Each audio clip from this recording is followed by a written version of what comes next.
नमस्कार दोस्तों, back to our channel friends. मैं आपका अपने चैनल स्टॉक्स फॉर लाइफ पे बहुत स्वागत करता हूँ to STFL family DFL members. आज मैं एक सुपर मल्टीबैगर स्टॉक के बारे में डिस्कस करने वाला हूँ जिसमें ऑल टाइम हाई से 30% के आसपास एक करेक्शन देखने को मिल चुकी है। जी हाँ गैस, मार्केट की बात की जाए तो कोई बचा हुआ नहीं है, सब में हमें अच्छी खासी करेक्शन देखने को मिल चुकी है। तो लार्ज कैप में थोड़ा कम गिरावट हुई है, मिड कैप और स्मॉल कैप में उस हिसाब से अच्छी खासी फॉल हमें देखने को मिल रही है। रीज़न क्या है? रशिया और यूक्रेन को लेकर जो विवाद है वो थमने का नाम ले ही नहीं ले रहा है। तो इसी बीच में गैस आपको एक ही काम करना है, अच्छे स्टॉक्स पे मेरे हिसाब से आप टाइमिंग ना करें, अच्छे स्टॉक्स को सही लेवल पे एक एक स्टॉक करके फॉर लॉन्ग टर्म बने रहे। बिकॉज मार्केट में जब रिकवरी आती है तो जी हाँ गैस, इतिहास गवाह है 100 में से 90-95 लोग उधर पे निवेश भी नहीं कर पाते हैं। तो जी हाँ गैस, आप देखिए कि कौन के फंडामेंटल्स मजबूत हैं। तो इसी बीच में एक ऐसा स्टॉक है जो नया बिजनेस में उतरने की ख्वाहिश रख रहा है और इसी बीच में गैस पूरा इंडस्ट्री इनके लिए वेट भी कर रहे हैं। तो जी हाँ, फटाफट जो न्यूज़ है उसको कवर करूँगा, उसके बाद क्या मौका है इधर पे मैं बताने की कोशिश करूँगा। बिकॉज बहुत ही अच्छी खासी फॉल हमें देखने को मिल चुकी है और मेरे हिसाब से ये सब स्टॉक पोर्टफोलियो के जेम स्टॉक्स हैं। चैनल फर्स्ट टाइम होंगे सब्सक्राइब कर सकते हैं इस तरह क्वालिटी कंटेंट को सबसे पहले एक्सेस करने के लिए। Now without delaying any for time, let's begin.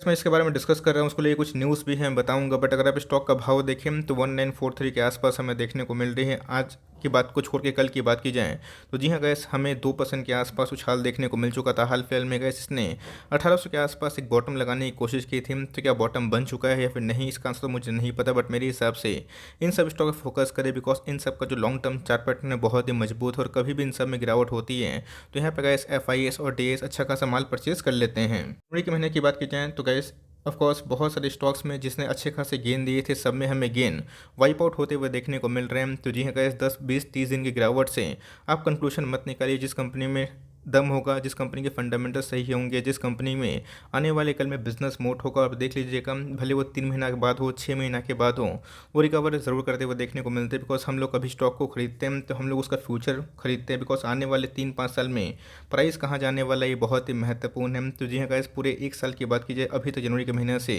2-3 महीना में अच्छी खासी फॉल हमें देखने को मिल रही है। ऑल टाइम हाई से तकरीबन 30% के आसपास टूट चुका है। बट इसी बीच में अगर आप देखें तो 16% के आसपास हमें वही 1-2 महीना से गिरावट देखने को ज़रूर मिल चुकी है। जैसे जैसे अगर आप आगे बढ़ते जाएंगे वैसे वैसे आपको समझ में आने लगेगा इस कंपनी में अगर आप देखें तो फॉल की गुंजाइश थोड़ी सी कम हमें देखने को मिलती है। बट यस, जिस कंपनी में गैस फॉल होता है तो उधर पे बहुत ज़्यादा कंसर्न हो जाता है कि आने वाले कल में बिजनेस टिकेंगे या फिर नहीं टिकेंगे। आपको हमेशा फोकस करनी है मैनेजमेंट कमेंट्री को लेके, इनके सेल्स को लेके, इनके नंबर्स को लेके। तो मेरे हिसाब से नंबर्स की बात की जाए तो नम से थे, बट इसी बीच में गए इस नंबर आने वाले कल में रिकवर कर सकते हैं। स्टॉक अगर आप देखें प्रीवियस 5 ईयर्स में अच्छे खासे परफॉर्मेंस हमें होते हुए देखने को मिला और 600% के आसपास पैसा बनाना मामूली बात नहीं होती है। तो पैसे कौन बनाते गए? जो आराम से स्टॉक को होल्ड करके आराम से अपने डिमेट में लेके बैठे रहते हैं। अगर आप देखें बहुत लोग समझ भी गए होंगे 34,000% के आसपास का पैसा बनाना मामूली बात नहीं होती है। तो ना ये निफ्टी 50 का स्टॉक है ना दूसरा इंडेक्सेस का, लेकिन येस, इस कंपनी में गैस अच्छी खासी ग्रोथ हमें देखने को मिली है और इसने over the long period of time massive पैसे बना के ज़रूर दिए हैं। तो जी हाँ गैस, कंपनी का नाम अगर आप देखें तो एस्टर लिमिटेड, जो कि पाइप CPVC UPVC की सबसे ब्रांड कंपनी दिखाई ज़रूर पड़ जाती है। सर आपको पता होगा एस्टल करती क्या, आपको अच्छे से पता है कि CPVC UPVC जितने भी लाइक टैंक्स हो गए इन सब में कंपनी बहुत तेज़ी से आगे बढ़ती हुई देखने को मिलती है। बट यस, मार्जिन कंसर्न की वजह से पूरे सेक्टर में ही हमें गिरावट देखने को मिल रही है। बट दोस्तों को पता है ऐसे बिजनेस में कंपनी ने अच्छा खासा नाम कमाया और धीरे धीरे कंपनी की बात की जाए, सैनिटरी वेयर की बात की जाए, फोकट्स की बात की जाए, इसमें कंपनी अच्छी खासी ग्रोथ करते हुए देखने को मिल रही है। तो जी हाँ, जितने भी आधुनिक तरह का इस तरह का जो फोकट्स होते हैं इसका मार्केट में डिमांड काफ़ी हाई हमें देखने को मिलता है। बिकॉज ये सब स्टेनलेस स्टील के होते हैं और जिस हिसाब से फ्लैट्स की बिक्री हो रही है, घर को डेकोर करना है, तो इन सब का जो पेनिट्रेशन है मुझे ऐसा लगता है कि पर्सनली लॉन्ग टर्म में बहुत ही मजबूत देखने को ज़रूर मिल सकता है। हाल फिलहाल में ही CFO की बात की जाए किसकी, एस्टेल की, उन्होंने बताया था कि एक बहुत बड़ा मार्केट है, इसको एक कैप्चर कर सकते हैं। मार्केट अपॉर्चुनिटी की बात की जाए 25,000 करोड़ के आसपास की बात की जाए सैनिटरी वेयर और फोकट्स का बिजनेस हमें देखने को मिलता है। तो जी हाँ, एस्टेल ने बहुत सारे ऐसे प्रोडक्ट हैं जो लॉन्च किए हैं। बजट की बात की जाए, आपने ध्यान से अगर सुना होगा तो गवर्नमेंट का जो जल से नल तक का जो योजना है वो बहुत ही एग्रेसिव है। 60,000 करोड़ के आसपास दोस्तों गवर्नमेंट खर्च करेंगे पैसा। ऑफकोर्स का शॉर्ट टर्म में मार्केट में गिरावट है। बहुत सारे निफ्टी के दिग्गज कंपनी जिन्होंने इस क्वार्टर में शानदार नंबर पेश किए थे बट उसके बावजूद भी गिरता हुआ देखने को मिल रहा है। तो ऐसे इन सब में गिरावट अगर होती है, आप लॉन्ग टर्म का सोचिए, गिरता है तो कितना गिर सकता है? हो सकता है कि आने वाले कल में 1700 चला जाए, 1600 आ जाए, तो क्या अपना ऑल टाइम हाई नहीं मारेगा? ऑफकोर्स मारेगा दोस्तों, बिकॉज ये अपने पीयर्स की सबसे डोमिनेटिंग कंपनी हो। मुझे लगता है कि जिस हिसाब से कंपनी अपने बिजनेस को एम कर रही है बहुत ही अच्छी है। हैं हाल फिलहाल में गैस इनके जो एमडी हैं मिस्टर संदीप जी, उनको लाइफ टाइम अचीवमेंट भी अवार्ड हमें देखने को ज़रूर मिला है। तो कंपनी की बात की जाए तो बहुत ही पॉजिटिव डेटा से हमें देखने को ज़रूर मिलते हैं, और इन सब कंपनी में अगर आप निवेश करते हो बस बने रहते हैं लॉन्ग टर्म में गैस, मुझे लगता है कि इन सब में जब रिकवरी आएगी तो वो बहुत ही तेज़ हो सकती है। अगर आपको रिस्क लेना है तो ऑफकोर्स प्रिंस पाइप हमारे पोर्टफोलियो का स्टॉक है। ज़्यादा रिस्क लेना है तो प्रकाश पाइप भी हम, तो डिपेंड करता है गैस कि आपकी रिस्क एपेटाइट क्या हमें देखने को मिलती है। जब मैंने इसको कवर किया था 1000, 1200, 1300, 1500 का स्टॉक था, धीरे धीरे ये 2500 के आसपास भी स्टॉक देखने को मिला था, बट उसकी ऑल टाइम हाई के बाद अच्छी खासी करेक्शन हमें देखने को मिल रही है। 39,000 करोड़ के आसपास की मार्केट कैप है, मतलब एक मेगा लार्ज कंपनी अपने पीयर्स के अकॉर्डिंग आप कंसिडर कर सकते हैं। तो जी हाँ गैस, अपने ऑल टाइम हाई से 600 के आसपास डिस्काउंट है हाल फिलहाल में गैस, ये हमें 1800 के आसपास भी देखने को ज़रूर मिला था। प्राइस टू की बात की जाए तो काफ़ी महंगा है, बट क्यों महंगा है? बिकॉज इनके वेरियस बिजनेसेस भी है, अगर आप उसको ऐड करें तो आपको समझ में आ जाएगा। फेस वैल्यू कंपनी की 1 है, और आरओई की बात की जाए 23% के आसपास है, 15-20% के आसपास जो आरओई होती है इन सब कंपनी के लिए बहुत अच्छी मानी जाती है। इनका गैस 24% के आसपास है, मतलब इनका एक शेयर इनके बिजनेस में कमा के कितना दे देता है कि जय कंपनी की सेल्स नहीं तो प्रॉफिट नहीं, प्रॉफिट नहीं तो फंडामेंटल नहीं। सेल्स का अगर आप आंकड़ा देखें तो आपको समझ में आएगा कंपनी ने over the long period of time अच्छा खासा ही सेल्स किया था।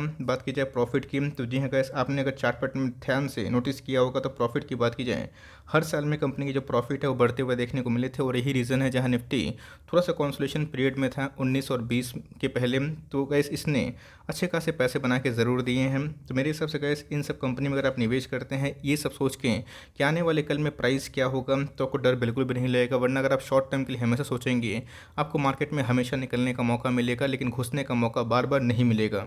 बात प्रमोटर होल्डिंग की तो बहुत ही साफ सुथरी है, 55% के आसपास जो स्टेक है प्रमोटर इसको ओन करते हैं। बात की जाए एफआईएस की और डीआईएस की, दोनों को मिला ली जाए 30% के आसपास एफआईएस और डीआईएस का स्टेक है। बात की जाए पब्लिक की तो उनके पास भी गैस 12% के आसपास स्टेक देखने को जरूर मिल जाता है। इनके ऊपर कितना कर्जा है, बोरिंग्स की बात की जाए तो अगर आप देखें कंपनी के साइज के अकॉर्डिंग ये बहुत ही नील के बराबर है। रिजर्व के बारे में डिस्कस करें 2000 करोड़ के आसपास रिजर्व देखने को जरूर मिलता है। तो कंपनी गैस एकदम काटने वाली नहीं है। अगर आपने 2200-2000 रुपये भी निवेश किया है, पैनिक बिल्कुल भी ना करें। इसके पहले भी हमने बहुत बार कवर किया था, बोनस भी गैस इस कंपनी ने दिया भी था 1:3 का, if I am not wrong, और उसके बाद फिर से रिकवरी हमें देखने को ज़रूर मिली है। तो इन सब कंपनी में अगर टिके रहेंगे तो प्राइस फॉल होगा, बिकॉज मार्केट कर रहे हैं, बट मार्केट जब रिकवर होगा तब देख लीजिएगा इन सब में सबसे पहले बाइंग हमें देखने को ज़रूर मिलेगी, बिकॉज यही सब अपनी इंडस्ट्री के टॉप क्लास कंपनी ज़रूर निकल के आ जाते हैं। बात बेस्ट बाइंग लेवल की तो मेरे हिसाब से गाइस अच्छे स्टॉक अगर आप थोड़ा सा महंगा भी खरीदते हैं, थोड़ा ऊपर नीचे भी खरीदते हैं, ऐसा नहीं है हमेशा लोगों को बॉटम में खरीदना होता है। बॉटम किसी को पता नहीं होता है, बिकॉज अगर आप देखें जिसने 200 का जो मूविंग एवरेज है इसको पूरा काट दिया और उसके नीचे ट्रेड करता हुआ देखने को मिल रहा है। तो कोई भी स्टॉक हमेशा ओवरसोल्ड जोन पे नहीं आता है, उधर पे फिर से हमें एक रिकवरी देखने को ज़रूर मिलती है। ठीक है, फाइनल रिकवरी इसका आंसर नहीं, बिकॉज इसको रिकवर होने के लिए कम से कम 200-2000 का जो लेवल है इसको तोड़ना पड़ेगा। तो जी हाँ गाइस, अगर आप इस पर नज़र बना के रखें हैं तो मेरे हिसाब से 2000 के नीचे इसमें एक बाइंग अपॉर्चुनिटी हो सकती है। और कभी भी ये अपने इस लेवल पे गिरता है, हम जिस जो दोस्तों इसके पहले 1720 के आसपास भी आया था, बट फटाक से अगर आप देखें रिकवर भी होता हुआ देखने को ज़रूर मिला है। और मार्केट एक बार ठीक होगा तीन सब में रिकवरी कब आएगी समझ में ही नहीं आएगा। तो अगर आपको इस प्राइस से मिलता है या फिर इससे नीचे मिलता है, आपको एक एक स्टॉक लेके इन सबको डाइवर्सिफाई करके अपने स्टॉक पोर्टफोलियो को मजबूत बनाना है। इसको छोड़ के प्रिंस पेपर में निवेश किए हैं, टॉप क्लास कंपनी है, स्मॉल कैप है, तो याद रखिएगा रिस्क भी होती है, बिकॉज उन सब में सेलिंग ज़्यादा आ जाती है और कभी कभी बाइंग्स भी हो सकती है। बट प्रिंस पाइप भी बहुत ही अच्छी कंपनी है। बात की जाए प्रकाश पाइप तो ऑफकोर्स गाइस पीपीएल एक छोटी कंपनी है बट बहुत रिस्की है, तो आपको अगर रिस्क नहीं लेना है तो गो विद एस्ट्रल, थोड़ा सा मॉडरेट ले सकते हैं। तो प्रिंस पाइप भी अच्छी कंपनी, इसको भी आप रडार पर रखिए। बट मेरे हिसाब से ये सब कंपनी कभी गिरती है तो वहाँ पे वैल्यू बाइंग हो जाती है, बट कब रिकवरी होगी कोई बोल सकता नहीं है। बड़े से बड़े स्टॉक अभी के टाइम में गिरा हुआ दिखाई पड़ा, बट मेरे हिसाब से जब मार्केट रिकवर होगा इन सब में आप गजब की रिकवरी उम्मीद कर सकते हैं। तो फोकस करिए, कभी भी इस प्राइस पर अगर आ जाता है तो जी आप चाहें तो फर्दर और भी बाई कर सकते हैं धीरे धीरे, कोई जल्दीबाजी नहीं है। टाइम लीजिए, अपने आराम से पोर्टफोलियो को हेज करके या फिर सुरक्षित करके इन सब जो फंडामेंटली स्ट्रॉन्ग कंपनी है उनसे पोर्टफोलियो को मजबूत बना सकते हैं। आई होप मेरा एफर्ट आपको अच्छा लगा। वीडियो सही लगे तो एक लाइक कर दीजिएगा, चैनल फर्स्ट टाइम होंगे तो यहाँ से सब्सक्राइब करना ना भूलिएगा। फर्दर कोई डाउट है उसको ड्रॉप कर सकते हैं, कुछ रिव्यू चाहिए उसका भी नाम ड्रॉप करना ना भूलिएगा। I would love to make a video on your demand. Guys मिलते हैं जल्दी ही, तब तक के लिए bye. Thanks for listening friends, God bless you all.